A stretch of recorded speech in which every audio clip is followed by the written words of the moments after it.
Hello, everybody, and welcome to Talking Teal, Season 9, Episode 6. I'm Leon Cohen. And I'm Mimi Torchin. And we are Lady Parts TV, and this is very late in the day for us, so please excuse any kind of mental... I just had a 3-hour workshop with the incredible, the great Hazel Sohn.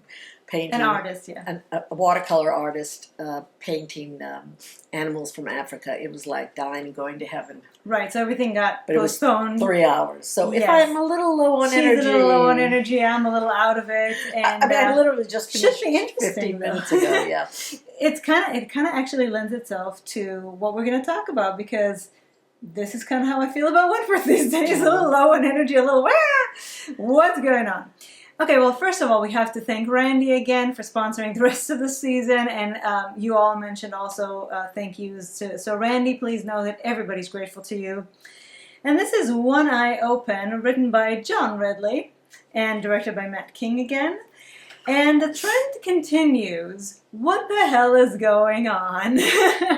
They are mixing their metaphors. They're throwing everything on the wall, seeing what sticks. Sometimes they get it right. Sometimes, let's dive in. But you know what? It's Yeah. never boring. That's a compliment, I guess. It is. Listen, you bore easily. I bore easily, but again, when we come to watching the second episode, I mean the episode again, I'm like, oh, I wish I didn't have to do this, and that's how not how I used to feel about this show. I enjoy it the second time almost more. Yeah, no, not me. But this episode was, of course, Chock full. Well, and it was chock full of Joan, and as Lauren mentioned at some point, I guess if you're a Joan fan, you really enjoyed it, and some of you enjoyed it more than others. I'm a Pamela Rabe fan. I was not a Joan fan for a very long time. I was a Kath Maxwell fan. Yes. And now I sort of, since we've had Kath most of the time, I don't mind seeing Joan again. Well, I think a lot of you are very confused about this thing. A lot of you were excited, but, and not a lot of you, some of you were excited, but a lot of you were really, really confused about this whole thing. And It's confusing. Rachel starts by saying, the shit show continues.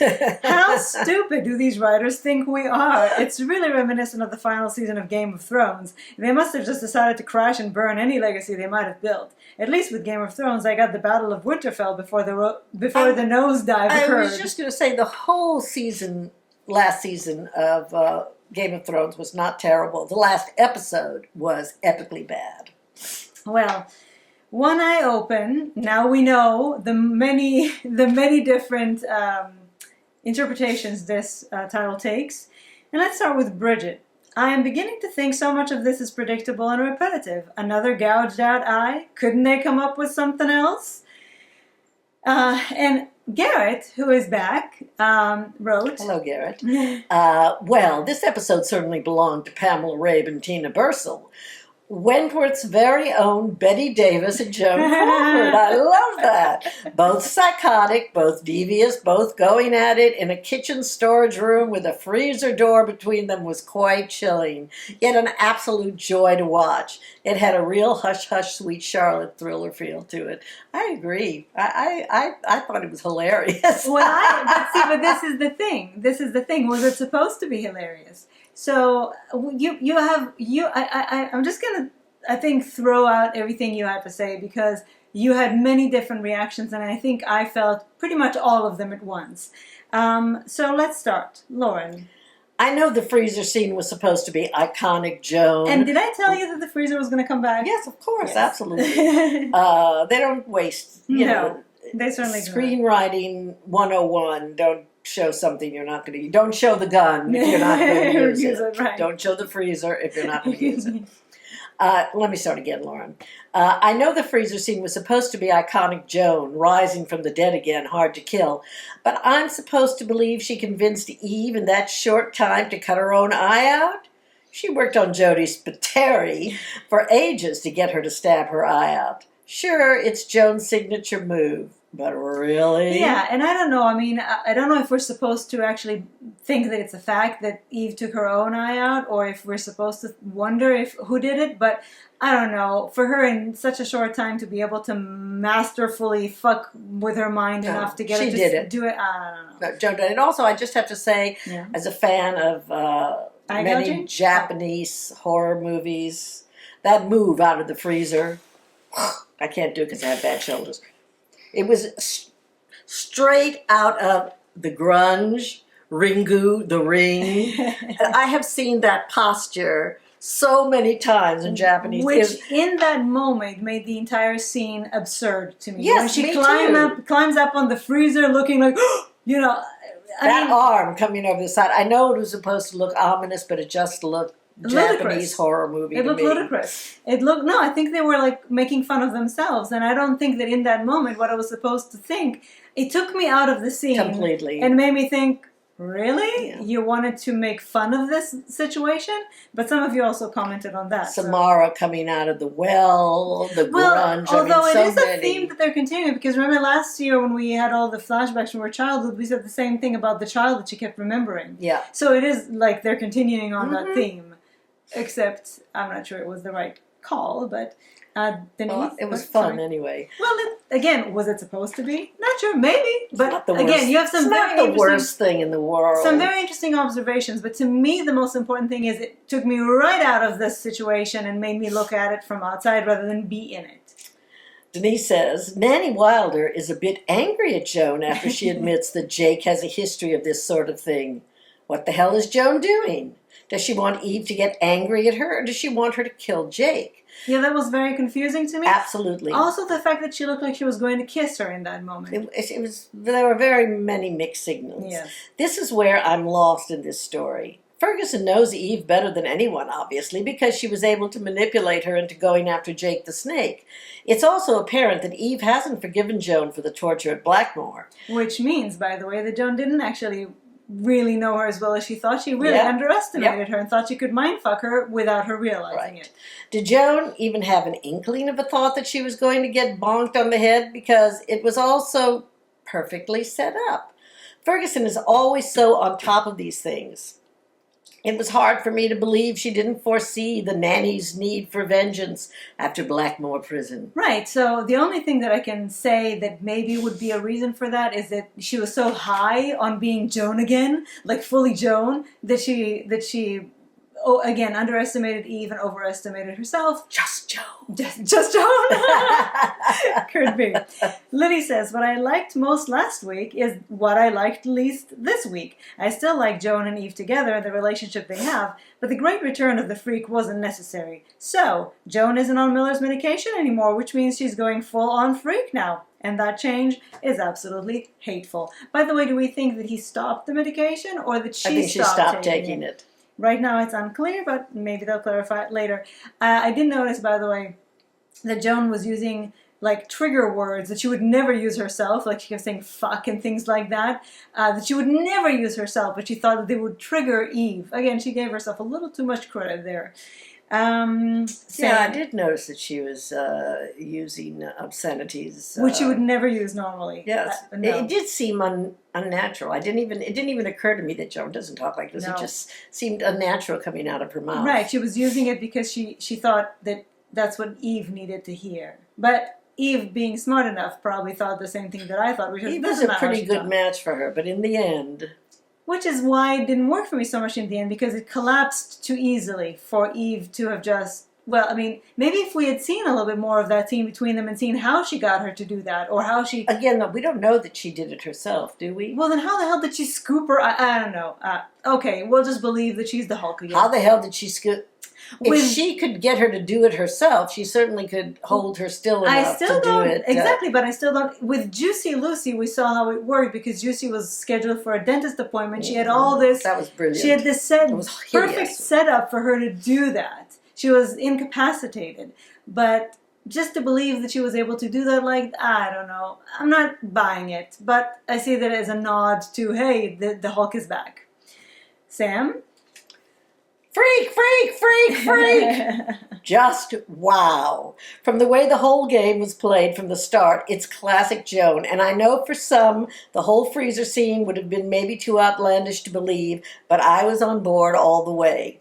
No way is Joan going to let herself get put in a coffin again. Yes, that was a good. Yeah. It was a good idea to do the freezer because it was immediately that connection was immediately Yeah, made. but she was not going to go into that good freezer, go gently into that good freezer. Not again, No. anyway. Eve underestimated her, and clearly so did I. The way she rose out of the freezer. No, but first this I liked that she stopped it. I had chills. It was truly terrifying, and the eye for Lou. The eye for Lou. Yeah, the fact that she put the eye in Lou's Yeah, jelly. the eye for Lou. Yeah. Yes. What is A little too graphic for me. It at didn't that look point. like a real eye to me, though, so it didn't bother me. What is Joan's game now? I thought she was trying to keep a low profile before her hearing, but this seems anything other than that. Yeah, I think she snapped. Right, so that's the question. I mean, is she now because I was actually telling Mimi at some point, it must be really fun for Joan to be fully Joan when she's with Eve, because she gets to play with her, because she doesn't usually, she's been Kath this whole time, she really couldn't let herself come out that way. But now, is she out of control again? Or did she just enjoy that? Or like Mike Tyson did, she just snapped. Exactly. I just snapped. I just don't know where they're going, so it will be interesting to see what happens to her. Right, and Garrett says, there was no sign of Kath Maxwell in this episode. It looks as if Joan Ferguson is well and truly back on form and ready to regain control of this current situation she has found herself in. One of the many quotes from Joan over the years was one that seems more appropriate than ever in her current set of circumstances, is sometimes you have to lose control to gain it. It's starting to feel as if she is well in her way of regaining her power. So this is actually interesting because I just said she seems like she may have lost control. Garrett says maybe she's lost it to regain it. I don't know, but I kind of never know what they're going to do with Ferguson. So all I know is that, okay, she's fully back, and now Vera knows, and now Will knows, and Miller knows. We'll see. We'll talk about all these elements in a second. But first I have to do, I hope I do this justice. David is so brilliant. He sent a new product coming out on the market, and I'm going to really try to do justice to his brilliant idea. Okay. From her hit show Wentworth, it's Mattel's newest Dolly Delight, My Little Joni. Chop carrots in the kitchen, throttle other inmates in the yard. Includes motivational catchphrases like, I've got my eye on you, go on, peel that carrot, and it's hush hush time. Now with free wooden box so you can bury her in the garden. You can be a freak too with My Little Joni, governor uniform and detachable bun sold separately. Oh, David. Slow clap. Oh, Mic drop. David. Fantastic, fantastic. Thank you so much. And I can't wait to see your contributions for the party at this rate. David also adds, Joan is so wonderfully and hilariously macabre. She always was. They know how operatic and heightened her character is, and I think they're really going for it with this last hurrah.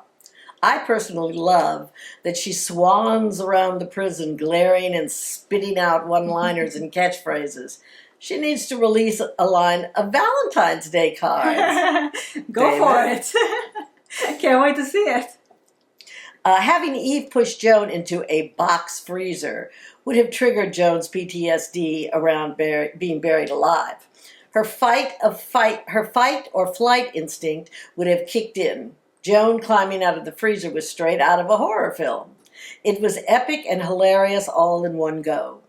I wish they hadn't played this moment so lightly, though.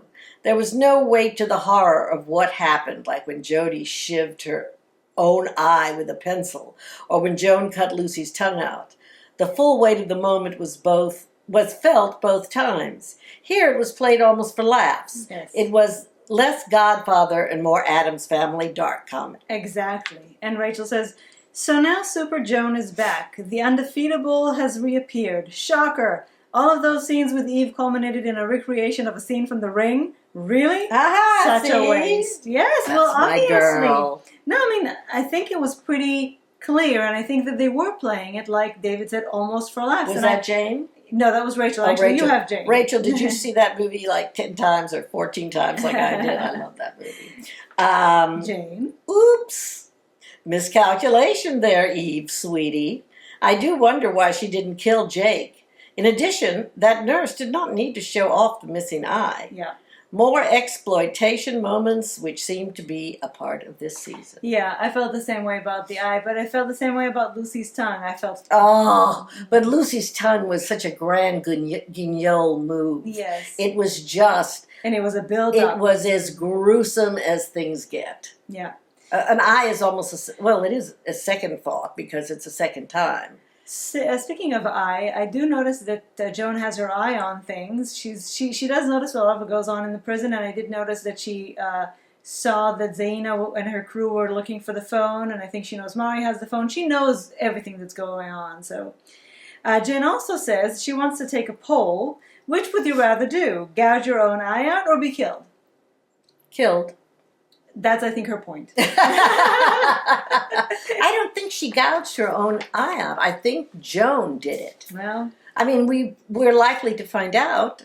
or I not. hope, because I'd like to know. But I can't imagine Yeah, because any again, it takes... universe in which Eve Wilder is going to gouge her own fucking Because eye again, out. with Jodie Spiteri, she had worked on her for a she long time, mind-fucked and she her was for ages. and she was extremely vulnerable. This seemed like out of nowhere. So, finally, we have Garrett, who says it's very unlikely we will see Nanny Wilder again with just 4 episodes left. Yeah, they're taking her to the loony bin. And even though she only appeared in 3 episodes, she was given a lot more things to do than Marta Dusseldorp did in her 4 episodes. What a waste. I'm sorry, we just had to bring her back for a minute to bitch. spit venom again about this whole situation.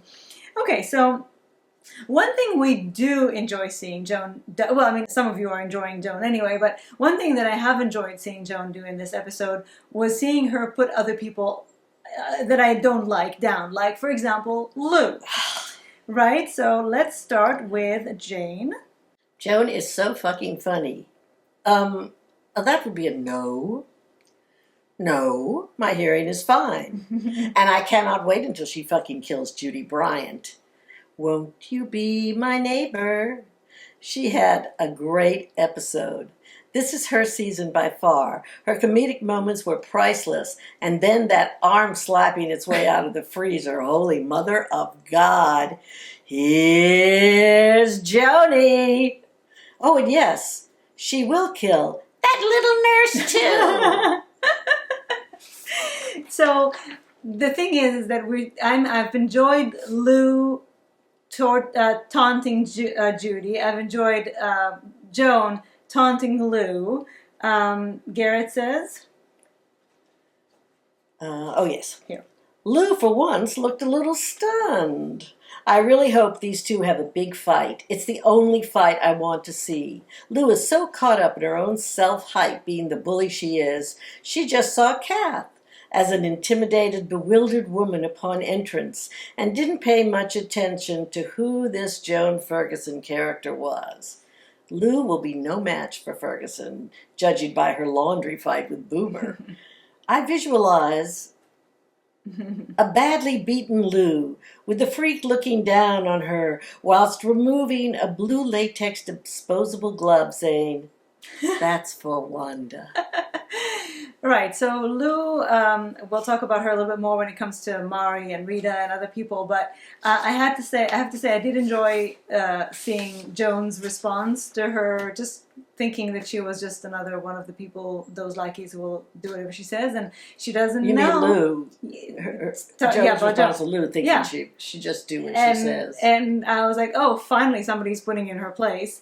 But when I was watching the show, thinking, oh, I'm enjoying seeing Lou put Judy down and Joan putting Lou down, I was thinking, wow, this is really bad. There are people I hate so much that I have other people who I hate less, doing stuff to them, and this is what gives me joy in this show. I sort of envision Velociraptor versus Tyrannosaurus Rex in the middle of the cafeteria. Alien versus Predator. Well, end of Jurassic Park 1, the original. But Garrett had a very beautiful observation that really connected to how I felt about that, if you won't mind. I don't mind at all. It's my job. It's your job.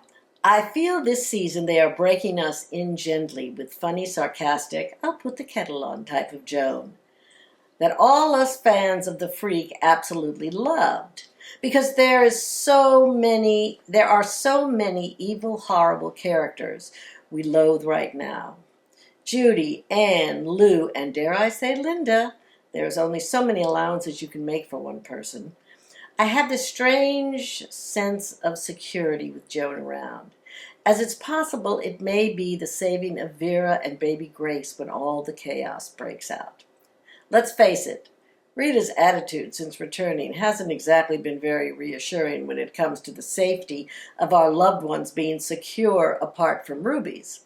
Yet this is the evil freak that killed Bea, broke up Bally, and we're not supposed to be looking upon her as a possible heroine, are we? Did you understand that? Did I mutilate that? So in a very ironic way, they're building Joan. I mean, they're bringing Joan back as a horrible monster. Who we know, though. She's a monster we know. Yeah, that's fine. Well, but there are people that we hate even worse. It's not that we hate worse, it's that we hate them, but they don't have entertainment value. Or we hate them. That's interesting. Yeah, we hate them, but they don't have any other sides to them that make them appealing. Joan right now is the single, actually, not most, is the single character in this show that is so well-rounded, has so many different aspects that we can enjoy loving to hate her, that in the same episode can laugh and love her and hate and be afraid of her. Well, thank you, Pamela Rabe. I mean, she can do so much. I can't do this. You have to be able to do it genetically. What, this? With a raised eyebrow, yes. What she can do with a raised eyebrow is like someone doing but Lady it's also Macbeth's. up to the writers, because for a while they kept her in a very specific small box, which she had nothing to literally, and she had nothing exciting to do or say, and they really fully fleshed her out. Unfortunately, they've done the exact opposite to every single other character besides her, and I do mean that in the most disturbing, destructive ways. Just look at Miles, and we will look at Miles in a minute. They've done that with all the characters. Vera, Boomer, they've made them into flat, one-dimensional characters, and the only character that we truly can enjoy fully is Joan right now. So the fact that we hate Judy much because there's nothing to enjoy about her. Nothing redeemable about her. Absolutely zero, zilch, nothing. Lou had more potential, but they also did the same thing to her. As Lou would do. Yeah, exactly. Wait. So that's, again, a kind of a sad state of affairs, if you ask me.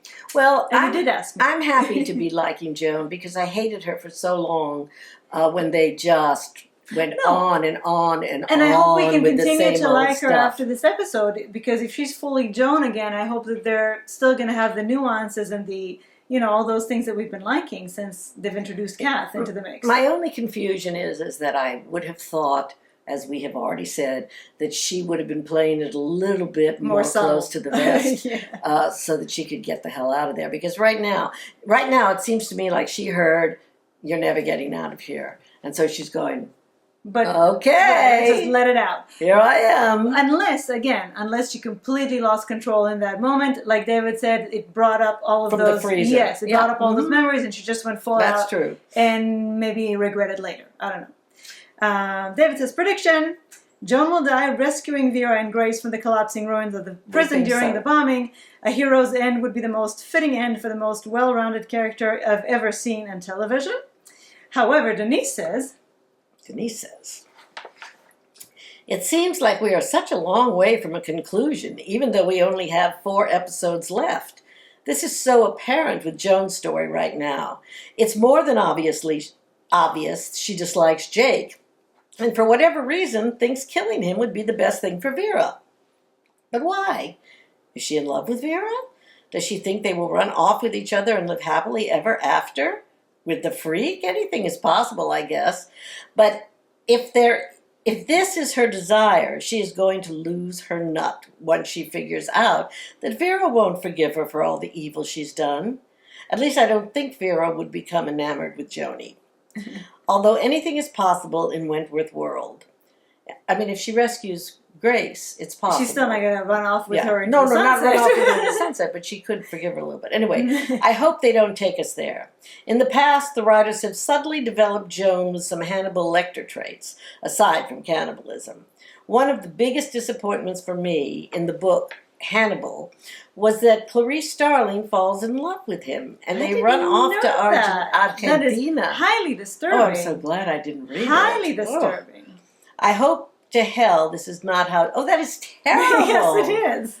I hope to hell that this is not how Joan Ferguson and Vera Bennett end the series. I would be so disappointed if the writers did this. Vera has blossomed into a very strong woman after having a crap mom and no role models to look up to. Please don't ruin her character development. Can you imagine, like in season 7 when they thought they were done, the last scene in the collage in the end was Vera with Bridget and Frankie and little Gracie. Mm-hmm. Can you imagine Vera and Joni with little Gracie with a picture perfect family?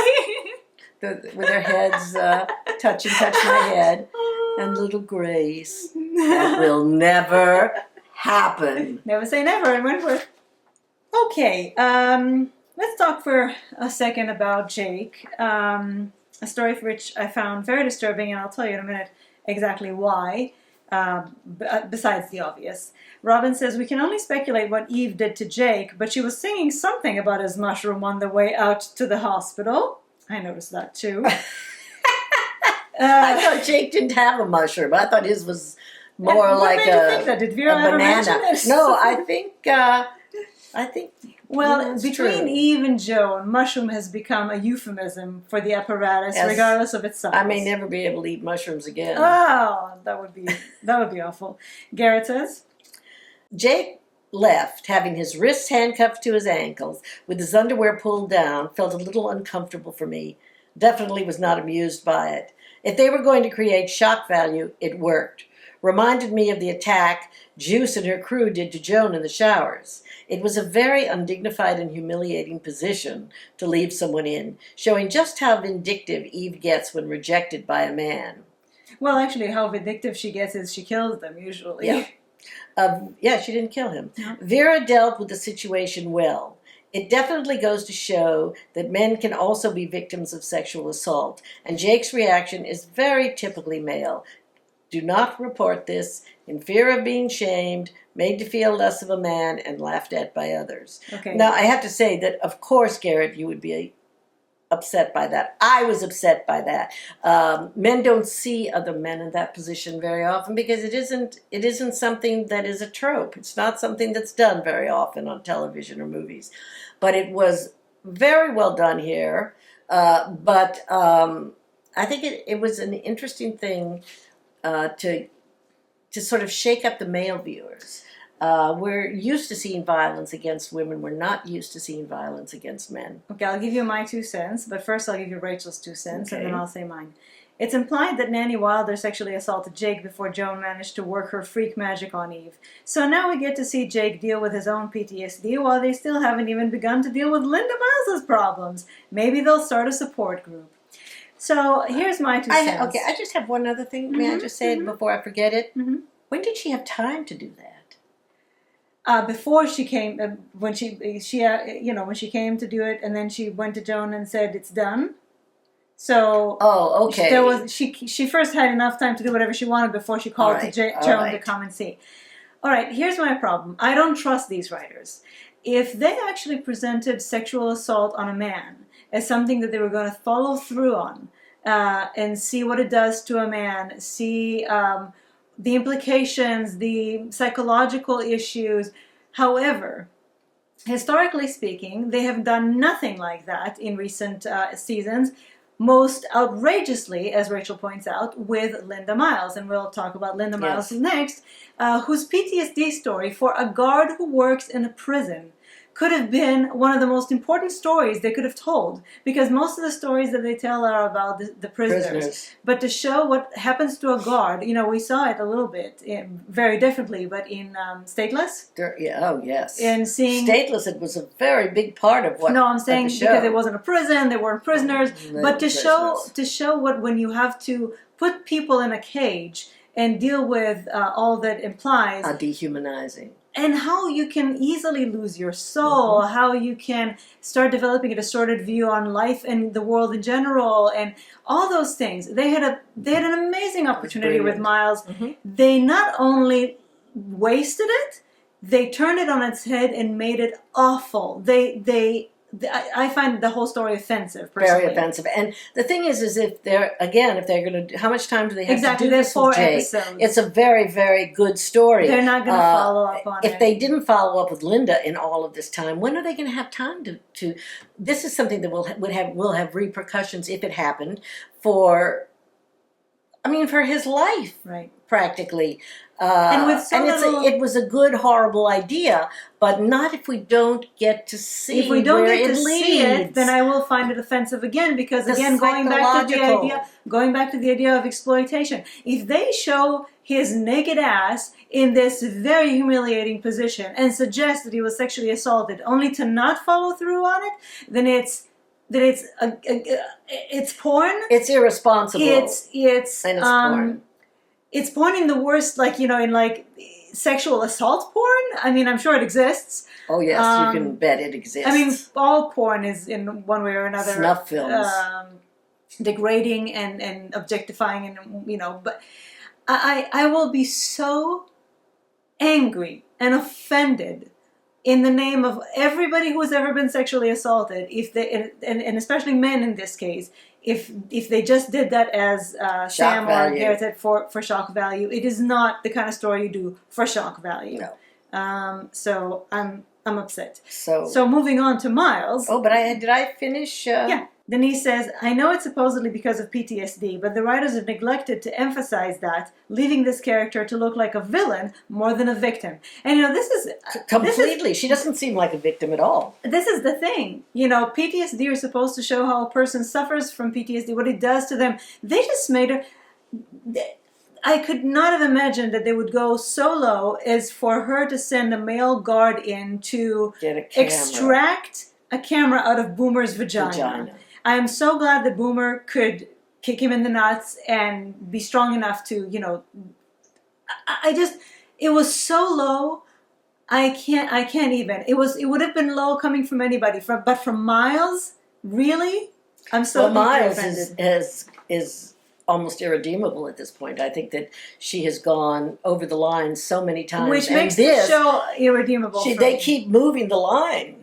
That she goes over. And I just told you, I think, maybe they just want to kill her and they want us to be happy at that point. No, I will never be happy for No, because I'm angry. I'm angry that they did that. Yes. They took away one of our favorite characters. She's one of our last core characters left, and she had potential to be a character that we could care about. And in my world, I know I'm not the writers of Wentworth, but in my world, what they could have done with Miles after all these years of her, she was always... Because she was never really bad. She was very bribable, very corruptible, but she was kind of, funny with the girls. She never really thought much of it. She was, she didn't hurt anybody. She never hurt anybody, right? And so to me, actually, and I keep going back to the fact that she experienced the PTSD alongside all the rest of the prisoners. It was one prisoner and one guard who created the siege situation. Everybody else was right there with her, suffering with her, going through the entire trauma with her. This could have brought her even closer to them. This could have made her understand that she's not superior to them in any way. Put that her they're on just the as other human. side of the bars.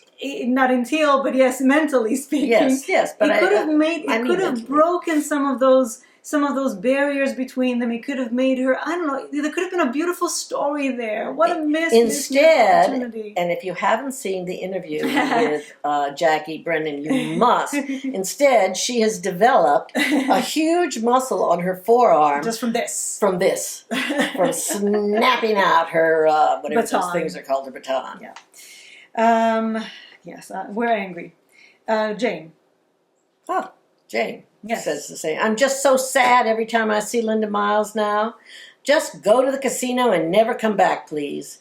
She is either half smirking or making an irritated face, actively leaving Boomer alone with the man Not to just get a leaving, camera. calling him in to do it. To get a camera out of her vagina. Here we go again. Cross the line for me. But the civil rights violations keep breeding every single week. The porn shit was bad enough. This is not cool. Snapping out her retractable baton seems to be her M.O. I'm starting to hope she dies this season. See, I told you, this is what they want us to feel. Which sucks since I was always hopeful for some sort of redemptive moment. Every week, the waste of this character gets worse and worse. As you could hear, we're in 100% agreement with you, Jane. And David says, I'm sad to think we're ending the Wentworth run hating Smiles. She was always such a cherry on the cake. With 4 episodes left, I can't see how they will turn this around. We may be surprised. I hope so. Prediction, maybe Linda will finally resign after the bomb. Not that that would give us anything if she resigns. She'd be leaving. Yeah, and we're not going to see her anyway. So, yeah. It's just horrible. She did seem to be very bothered by what happened to Eve, though. She was very rattled finding her like that. I don't know if we're supposed to think... Well, it's so horrific. Right, but I don't know if we're supposed to think that now something will change or if it's going to make her PTSD even worse. I don't know. It's interesting, too, when you think how much time we spend talking about a very minor character. That even makes it worse that they've wasted her, because we obviously care about her. She's a minor character, but we care deeply about what happens to her and what she has become and what she could have become. Right. What a waste that they put that Jackie was It's either... more than a waste, though. I find it to be deeply offensive. A waste would have been if they just hadn't given her more lines. It would have kept her in the same small, but this is just like saying, oh, you like her? Oh, let us show you what we can do. Let's show you how much we care about that. Yeah, they're also using her to do things that other guards might have done if they had other guards. They did other guards. Yes, they're budget cuts. Haven't you heard? I've heard. Okay, Vera, Will, and Miller. And by the way, thank you, Robin. And I think somebody else mentioned it too. Apparently, they do use see-through bags in order to not have to go through security every time. If they wanted to use a regular bag, they would have to go through security. So I fully appreciate that. Yes, it didn't bother me at all. So I'm glad there was a reason for it. Okay, so Lauren says, thank God Vera told Will about the medication issue and Joan knowing who she is again. I was happy to see them working together to try and piss test Ferguson and catch Miller out. I wish they would catch Miller out. I'd like to see that happen. So Lauren is always the optimistic kind. Yay, Will and Vera are now working together. They'll for sure make it happen. No, they're both useless. Jane says? Well, I don't think Vera is useless. I think Vera is behaving in a useless manner. Exactly. But I think Will is useless. I think Vera has been rendered impotent this season and also storyless. Storyless for sure. She's like wandering through everybody's story. We don't even see her do her job. What is her job right now? What the hell is she doing? Putting papers around in the office. And trying to calm Anne down. That is her main job right now. Jane says? Now they need to find dirt about Dr. Miller. Really, that is the way they want to handle it? How about confronting him and forcing him to resign? How about recruiting him to give up the goods about Joan? There are so many other ways to handle this, like letting Joan kill him. How about that? Well, maybe not that. But there are more convoluted plots going on, so why not? I agree 100% find dirt on him. They don't need to find dirt on him. He created the dirt himself. That's right. And Jane also says, by the way, speaking of Vera, talk about a split personality. Hot and cold Vera. Dumb and smart Vera. Make up your mind. The character is not clear, and that's, to put it mildly, Jane. Rachel says? Remember back in season 7 when Jake reported Miller to the medical board anonymously and Miller blamed Vera for it? Why didn't they just report him to the medical board? What's that you say? You didn't want to repeat yourself? I guess an eyeball in a bowl isn't a repeat of a tongue in a box. Bad. Just bad.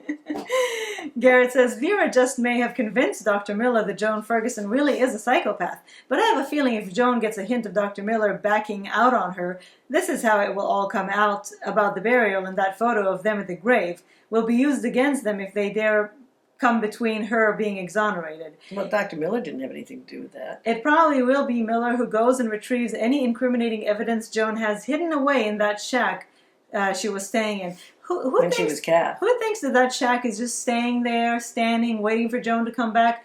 Don't you think some other homeless people have taken over it or something? I mean... This is Wentworth. No, it's Wentworth, right. I forgot about that. Okay. Robin? I mean, many dramas do things expediently instead of intelligently. This is just full of... Yeah. No, yeah, I'm just saying. I'm just saying that it's, Once here, once there, but not like that. Not wholesale. So Robin says, Will and Vera will try to dig up dirt on Dr. Miller, but I am guessing Joan is ahead of the game with that scenario. Previews released by Foxtel show a fax of the photo of the Three Stooges at the gravesite. I love that. And it looks like they'll have some splaining to do. While Joan sits by in her cath innocence and watches them all unravel. Prediction. If Vera, Jake, and Will get busted, if not killed, and there's even a chance Vera will end up in Teal, Joan will plead guilty to stay in prison with Vera. And they can raise baby Grace together, tongue planted firmly in jail. As opposed to in a bowl. All's well that ends well. Yeah, in a bowl or in a box or an eye or something. For 5 seconds, let's talk about Anne, because I really don't think she merits more than a few seconds. Sam says, why was Anne so cold to Jake? Is that just who she is, or was she embarrassed? Did Jake want to ask her out or something? What was the point in literally thrusting these two at each other just to pan and moments in? We all had to sit and watch that awkwardness. Was it just really just for shock value? I'd sense a pattern here. And Denise says... Doesn't Anne know that Jake is Grace's father? I mean, what kind of friend would have sex with the ex of a close friend? I think when Vera finds out, it will be an awakening for her toward Anne. Not because of Jake, but because Anne has consistently manipulated Vera to feel compassion for her.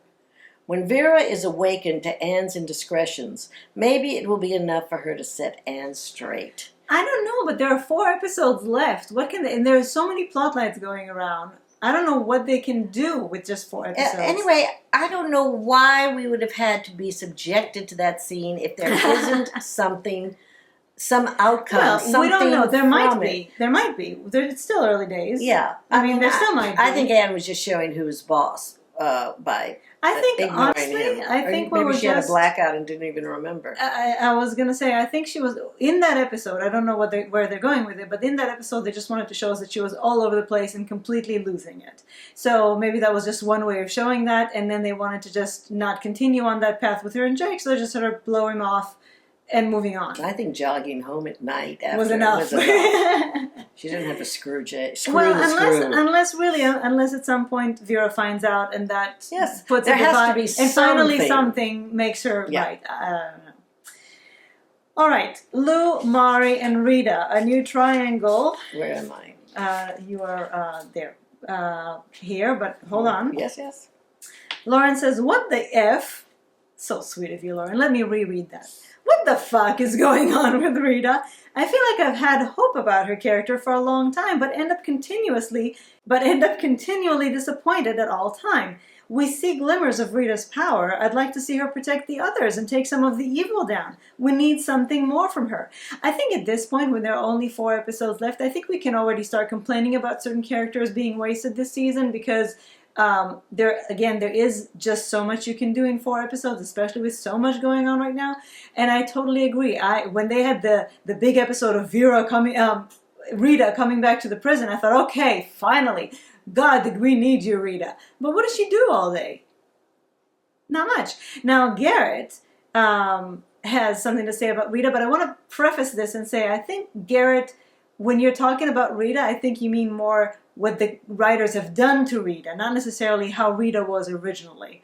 So, okay. Garrett. Probably a bit unpopular here, but I don't share the same level of love for Rita as a lot of the Wentworth fans do. She's a good woman. She plays fair and has had moments of sheer brilliance, especially during the siege, and I love when she kicks ass. But I am so tired of all this legal stuff she has going on with Jonesy.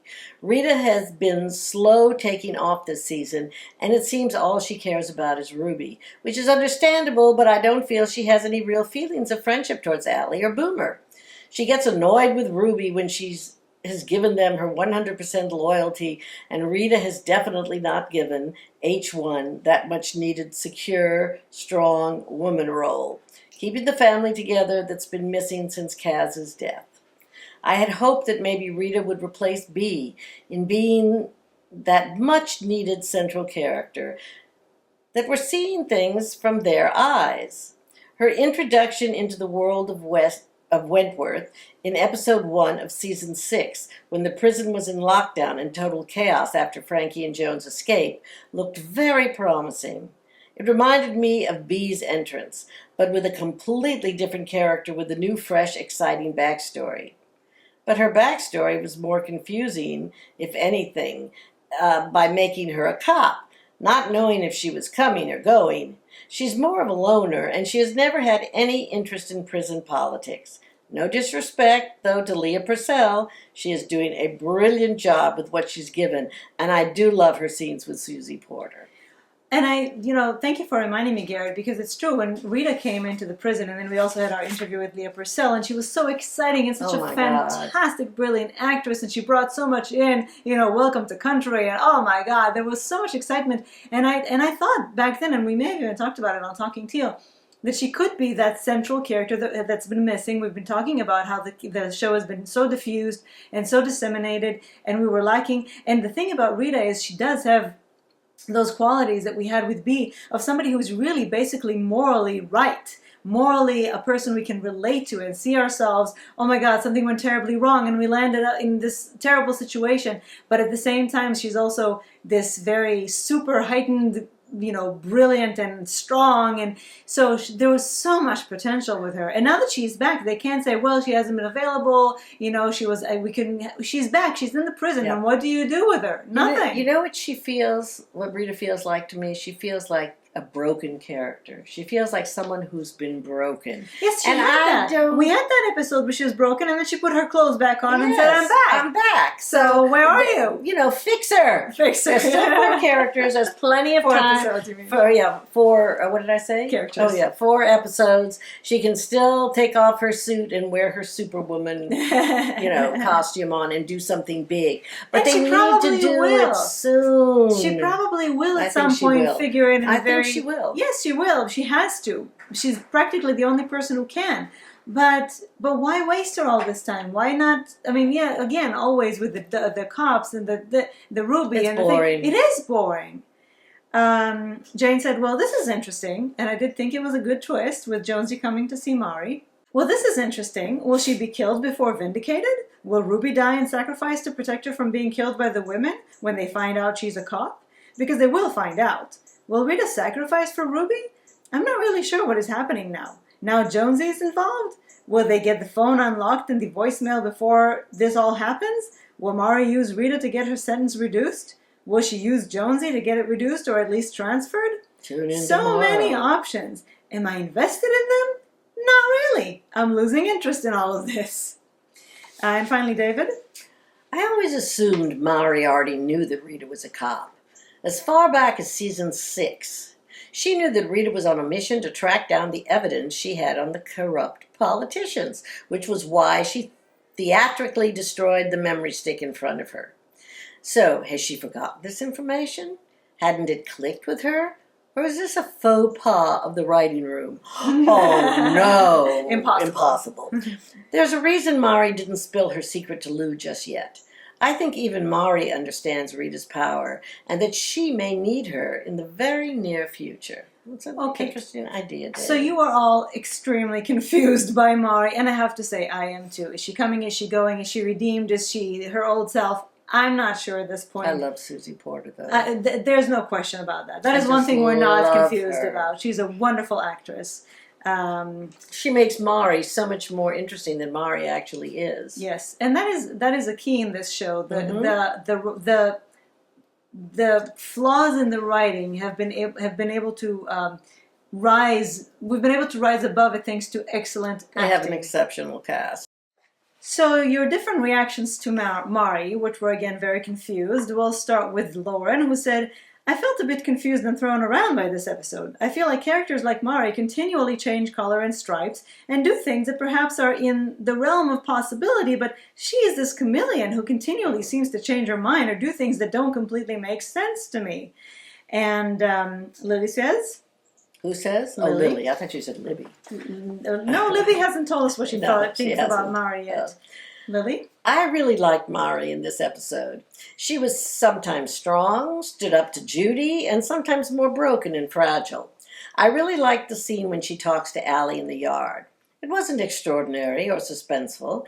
It was just a talk, but I could feel the bond between them, their past history, the betrayal and the wounds that it caused, and that was something I hadn't felt in a while. All right, Lily, that's unusual from Lily, who's usually a lot more cynical about what she sees. Yeah, but we're all looking for those moments, and looking very hard. And I think that when one presents itself, and that was a possibility. I can see it. Okay.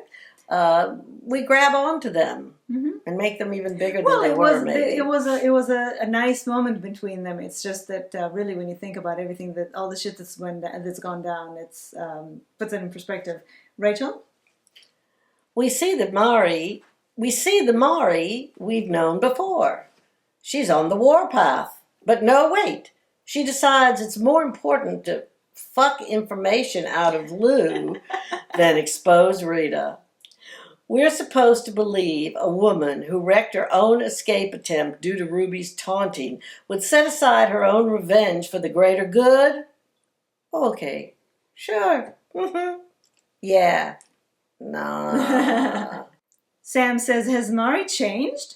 I really don't know. I want to believe she has, but the way she then dealt with having the knowledge about Rita makes me second guess that. That was old school Mari again, but I wonder why she decided not to tell Lou and instead distract her with the most extreme way possible. Not sure I'm into the Mari-Lou thing. To which Lily says, so, yeah. Mari and Lou? I only can buy it because Mari had reasons to do it, to create a diversion, and I hope it stays that what it is, a diversion. There is no way that this relationship evolves to something else, like a love story. No way. I mean, Mari acted like she was going to throw up when she made the first advance on her. I can't imagine. So again, we are supposed to believe that Mari has changed, and it's much more important to her she can obviously see that Lou is planning something big. She knows that Lou wants revenge on everybody, and so she decides to sacrifice herself and her body to make Lou trust her even more. I think that Mari is looking after her own ass, and she wants to get in as good as she can with Lou. You mean so that when she bombs the place, she'll have advance warning. She'll be protected. That's one thing. I think that it's that's definitely not what they've been wanting us to think. They've been trying to sell us this. Oh, but I've changed song. Yes. Mari, Mother of God, or whatever. No, I think Mari has changed a little bit. I do, but I don't. I think that her deciding to have sex with Lou with self-preservation. Absolutely. So again, she's very confusing. We all don't know what's going on. Denise? Mari seems to have her hands in everything this week, including. I'm not going to say. Don't say that. The question is, how will she use her newfound info on Rita? This is even more perplexing to me because in one instance we see absolute disdain from Mari toward Rita. Then a few scenes later we see Mari retract, telling Lou about Rita when she is made aware that there is still a plan to take down the prison. Although she doesn't have the details, she quickly decides to throw Lou off by feigning a sexual interest in her. Now I'm totally confused. Is this because she's worried about people getting hurt? Or does she see this as a way to escape? Right, she did try that once already. Maybe she's thinking, here's somebody powerful who can do another siege, and this time I'll be I'll be scot-free because I'm not the one behind it. I mean, it could... I can't again, imagine any other reason for her to... Unless, again, she's thinking about the greater good and protecting people and not having people getting hurt. I don't know. I just don't know what they're doing. Yeah. I honestly don't. She's been all over the place this season. But I love her. Robin says, letting Rita know she knows is enough leverage to get Rita to do whatever she wants, even if that means stopping Lou from going through with her plans. Meanwhile, she's decided to keep Lou as close as possible to stay on her good side, as well as divert suspicion that she might be trying to thwart her plans with Judy. So, again, we're all trying to make sense of this. Garrett says, poor Mari. In this episode, I really felt her sincerity and genuine plea when she said, I've changed, Rita. Just give me a chance. She does genuinely love Allie and will always be protective of her. Whatever she will do from here on out, whatever plotting or alliances she makes, will be for the greater good in protecting Allie and revenge those who caused Allie any suffering. Things quickly turned for Mari from feeling remorseful to a very bitter, angry woman after that sneaky Detective Jones paid her a visit and exposed everything about Rita being a cop that was in there undercover to access her dirt file. I totally forgot about Rita's big secret and that it is a great danger for her and Ruby's life if the women find out. If this was season 7, this would have been the best news Mari could have wished for, but she has changed a lot since then. Will she expose Rita? Especially knowing Allie has a close friendship with Ruby. It's possible, but I feel she might keep it to herself for now, especially knowing Lou means business in seeking deadly revenge. Maybe in a bizarre twist, Mari may turn to Rita for help if she finds out about this bomb and the destruction it will cause. Interesting, they would have an alliance. So many different possibilities. And David says? Did Mari use the phone that Lou asked her to dispose of to record Jones? Several of you said that. Or did I imagine that? Prediction! The trailer shows Allie's crew lynching Mari. We didn't see a trailer. Where did you see a trailer? I think Rita will step in and rescue her. In the finale, Mari will be badly injured and tells Rita that she recorded Jonesy's conversation.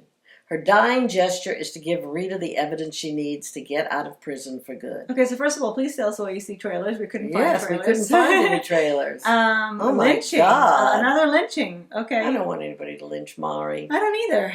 But, oftentimes those trailers are misleading. Oh, they're always misleading. But yes, apparently a lot of you said Mari kept the phone and possibly recorded Jonesy, which I guess you can do without a SIM card. I was just going to say, didn't Lou flush the SIM card down the so toilet? I don't know what functions are left on the phone once you take the SIM card away, but okay. We'll see. Well, maybe the recording part of it. Yeah, maybe. Maybe the recorder is still usable. So Lou plans a huge bomb at 5 p.m. by the staff room so that when they have their staff meeting, she wants as many casualties as possible. She orders a humongous bomb. A humongous bomb. And 5 or 10 times what Judy told her to ask for. But Jane says Lou is just a catalyst for the big finale explosion, which has no dimension or texture to it. Ugh. Is the second guard uniform for Lou part of her escape at the end? What guard uniform? Something else we missed. Something we missed. Please tell us, Jane, or anybody else who noticed. And Bridget? I think it's going to come down to a big explosion and fire, and this is where Mari will redeem herself by bringing Judy down and saving as many people as she can. Vera, Boomer, and Smiles will be saved. Allie will be meeting B, and all the rest are going down. But it will probably end where no one knows what's happened to Joan Ferguson. You will see Boomer being released and being picked up by Frankie, Bridget, and Vera, my fantasy. Yeah. And as they drive away through town, you will see a tall woman in the periphery. Perhaps a street light or buying fruit at the corner, and it will be Joan Ferguson. She will be out there, and those women will still be in danger. And then it fades to black, just to keep us looking back The evil survives. remembers that's kind of how they stopped. That's how they ended season 7, and I always wondered if that's how they were always going to end at it. At the fire in the trash can. Right. So I wondered if that's how they were always going to end it, as in the end of the series before they realized they were going to get 2 more seasons, or if they only did it because they knew they were getting more seasons. And I said if they planned to end it like that when they didn't know they had more seasons, I would have been so royally pissed. Me too. Okay, so who else do we have left? Let's say Judy, we hate her and we want to throttle her. Ruby, who? I like her better this season, but she still means nothing. Allie is looking at the clouds, is into her red blanket. Yeah, we can see where this is going. And Boomer is either pregnant or has a yeast infection from the camera being She'll be lucky if it's just a yeast infection. Yet to be determined. And she had sex with but I guess he used a condom. Oh no, he couldn't have used a condom. She maybe gets syphilis from him. She didn't have sex with him. He just gave her his spoof, oh, right. which she might get more of next episode. But who cares? I don't even want to talk about it. Why did I bring it up? Exactly. So that again goes to say a lot. And some side notes about what the fuck holes. That sounded really bad. I'm sorry. Some side notes about things you had issues with, Sam says. As much as I love Wentworth, I have to agree with you both and a lot of others. This and the last season, the women seem to get a lot of free time, and in all these utility closets too. Are they not locked? Did Mari and Rita talk in the same closet where Sheila was killed? This closet is getting a lot of action. I'm surprised no one has noticed everyone going in and out. Was it the same place that Zara hid the phone? Zaina hid the phone too? And by the way, hid the phone? Really? It was just under... So, really? She didn't have much time to do much. I don't think it's her... I thought it was her regular hiding spot for it, but...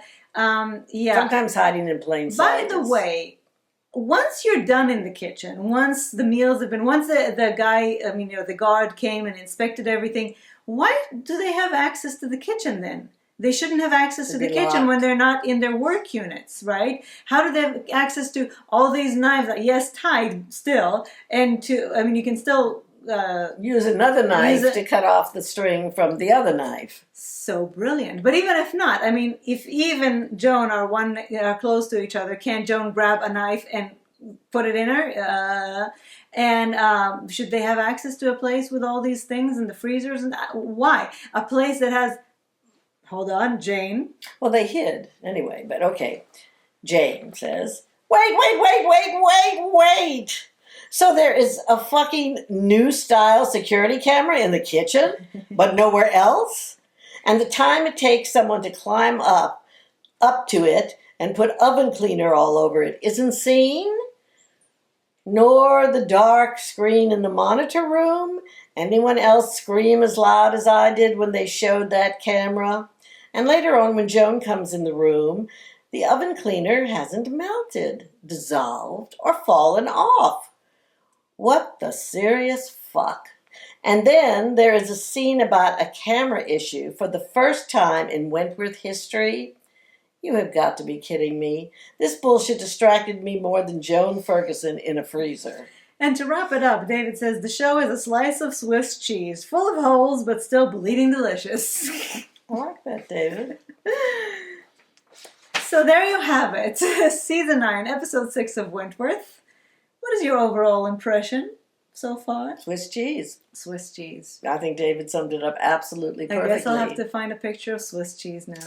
But I have to say, once again, that in spite of it all, and this is what I'm trying to do, I'm trying to just watch it and enjoy it. Because, when we start adding up these mistakes, these plot holes, this forgetting of history, this using of history, it just becomes a ball of yarn that cannot be untangled. And I am just trying to enjoy it moment for moment. And moment to moment, it can be a lot of fun. I even find Anne funny sometimes. They give her very good dialogue. So The funny thing is on I first, just have no investment. on first view, I kind of just go along for the ride, and then on second view, I go through the what the fuck, what the fuck, what the Well, fuck. of course what the we fuck, what have the to. fuck. I mean, that's our job. No. But- That's how I feel, and that's Oh. why I also don't enjoy watching the second time, because I figure, why should I put myself through it? I see all the. Whereas in the first time, I just went along with it, and was surprised by all the, and that's kind of, it's a different type of experience watching the show now to, Yes, because the way that we used to watch Yes, it. we used to be very, very invested in it. We used to be invested in the Right, characters. you can't really be invested anymore because No. you don't know what they're going to do with it. There are no rules anymore. I don't love anybody. Yeah, I That's hate the a bottom line, lot isn't of it? people, but I don't really and even the love people that anybody. you used to love have been reduced to nothing, like Rita, like Allie. There's nothing to do with them. They're not going I anywhere. mean, I like them, but I don't But have there's deep nothing to be invested because there is feeling. no story to be invested in. That I think is the problem. A lot of people to hate, nobody to love. Right. So there you have it. But thank you for joining us for another episode, Yes. and we will see you again next Thanks week. for all the contributions. Absolutely. Fantastic. You were obviously, you had a lot to say. I heard from almost all of you this week. And, we have only 4 episodes left. So right now or forever hold your peace and start thinking about your party Contribution for the party.